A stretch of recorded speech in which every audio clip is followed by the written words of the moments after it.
18h47, ce qui suit s'adresse aux étourdis que nous sommes tous, forcément à un moment donné ou un autre. Voilà, ceux qui perdent régulièrement leurs clés. Eh bien, Wistiki propose encore et toujours de nouvelles options. Je dis merci Wistiki parce que c'est du vécu, évidemment. Hugo Lussato, bonjour.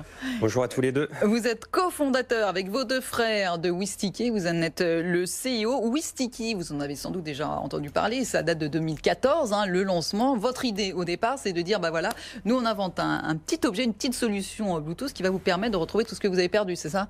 Exactement. On a inventé ce petit tracker connecté qu'on attache aux objets qu'on n'a plus envie de perdre et qu'on peut retrouver très rapidement, facilement depuis son smartphone, depuis l'application Wistiki. Alors tiens, c'est une tellement bonne idée que j'ai lu qu'Apple lançait une sorte de chose qui ressemble beaucoup à Wistiki. Alors il y a un service de localisation et puis aussi un tag, une sorte d'étiquette à accrocher à ces objets qui permettrait de suivre à la trace toutes sortes d'objets. Ça ressemble drôlement à Wistiki, ça, non ? Alors en fait, on a lancé le marché du tracker Bluetooth en 2013. En l'espace de 6 ans, en fait, le marché n'a fait que grossir. Et en effet, Apple a fait l'annonce il y a 2 jours de son tracker Bluetooth qu'ils vont lancer prochainement. Ce qui montre effectivement que le marché est colossal pour qu'un géant américain se lance là-dessus. Ce qui est également une bonne nouvelle pour Wistiki puisque ça continue d'ouvrir la voie de ce marché qui est en plein essor.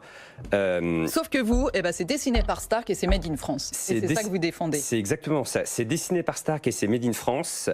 Et par rapport aux concurrents américains, pour ne pas citer son nom, on a protégé notre... Si, citez son nom, allez, Faites-vous plaisir. Bon, Apple, voilà. On va être très attentif en fait à leur lancement de produits, puisqu'on a déposé 3 brevets internationaux et qui protègent en fait le principe de tracker Bluetooth et de la communauté. Donc on va suivre cette affaire de très près. Donc c'est intéressant parce que quand on dit Made in France, ça a l'air comme ça anecdotique. On se dit oui, le Made in France, ça fait vendre, etc. Mais se vendre à l'étranger, parce que d'ailleurs vous vendez pas mal au Japon. Sauf que ça permet aussi de créer des emplois en France. Parce que quand on dit fabriquer, il faut les fabriquer, vos petits objets. Vous en avez déjà vendu 500 000. Oui, on en a vendu 500 000, même un petit peu plus. Et tout ceci, ça crée 100 emplois en France, rien que sur nos lignes de fabrication. Entre Amiens, Lens, Calais, Bayonne, Mondeville, on a des cartes électroniques qui sont fabriquées, des pièces plastiques, des procédés en fait de finition pour avoir un aspect métallisé, ce qui font que nos produits en fait c'est à la fois des objets connectés utiles, mais des objets qui sont fashion, lifestyle, que les gens aiment porter et montrer.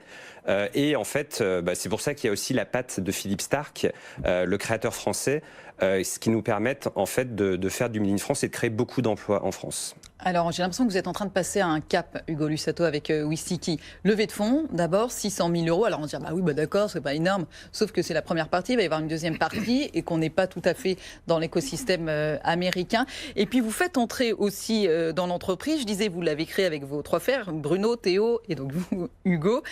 Vous faites entrer un ancien directeur associé chez McKinsey. C'est-à-dire quelqu'un qui a un peu plus de bouteilles. Exactement. C'est exactement ça, Karine Vergnol. En fait, on a fait une première tranche de 600 000 euros qu'on a clôturée il y a 2 semaines. Une deuxième tranche est en cours. On est en train de faire cette deuxième tranche qui va être finalisée dans les prochaines semaines. Et on en a profité pour recruter quelqu'un qui n'a pas en fait la célébrité des Xavier Niel, par exemple, français, mais qui est tout aussi impressionnant comme entrepreneur. Il a été directeur associé de McKinsey. C'est grâce à lui que McKinsey a été l'empire qu'il est devenu aujourd'hui, que tout le monde connaît.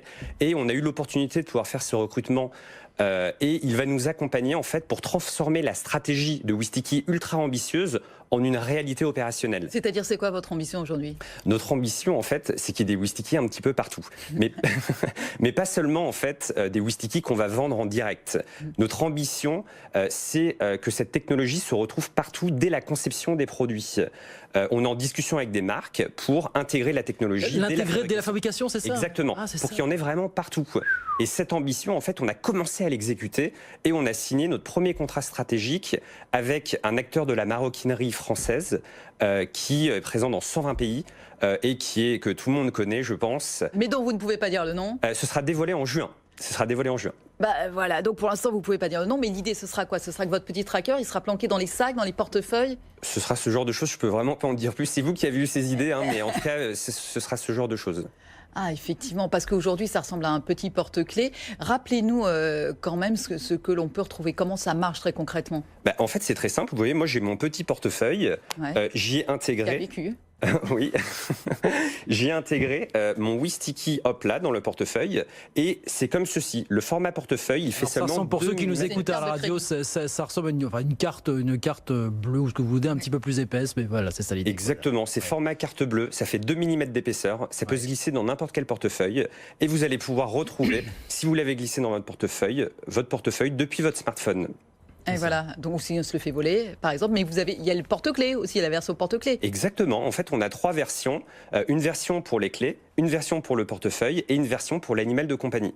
Et ensuite avec ces partenariats B2B, il va y avoir beaucoup d'autres versions. Parce qu'en fait, on a développé ces technologies brevetées, logiciels, on a beaucoup de brevets sur le logiciel et beaucoup de brevets sur la partie hardware. Tout ceci, en fait, on va l'intégrer chez les marques pour que leurs objets deviennent imperdables. C'est ça.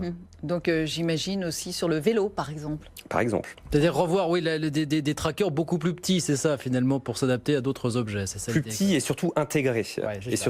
C'est ça qui fait la différence, c'est le design industriel, de sorte à ce que en fait, la technologie soit totalement invisible, mais que les utilisateurs finaux bénéficient de l'intelligence Wistiki. Et combien ça vaut aujourd'hui, ça? Est-ce que vous allez pouvoir baisser les prix aussi? Oui, on a un petit peu baissé les prix par rapport au lancement d'il y a 2 ans. Maintenant, nos produits se vendent entre 29 et 39 euros.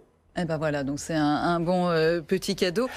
Juste une dernière chose, on en saura plus au mois de juin, mais est-ce que vous allez lancer d'autres produits par ailleurs? Parce que vous disiez au départ, c'était ce design signé Philippe Starck qui a fait aussi que vous avez pu prendre un petit peu d'avance et faire parler de vous. Est-ce que du coup, vous imaginez aussi d'autres produits? Alors en fait, maintenant, on se concentre beaucoup sur le logiciel pour faire des évolutions de nos plateformes, pour que nos utilisateurs et les utilisateurs de nos partenaires puissent avoir des améliorations de leurs fonctionnalités sur l'application.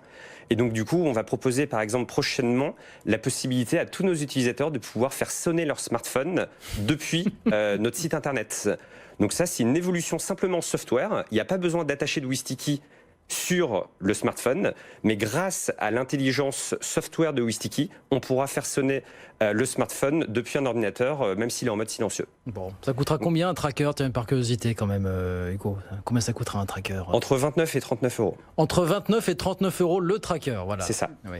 Bon, eh bien parfait. Merci beaucoup Hugo Lussato. On en saura donc plus au mois de juin, on l'a bien compris. Cofondateur et CEO de Wistiki. Donc Wistiki qui est un petit peu en train de changer de dimension, notamment, mais qui plaît déjà beaucoup aux Japonais. Merci beaucoup. Merci Hugo d'avoir été avec nous, cofondateur et CEO de Wistiki avec nous sur BFM Business. 18h50.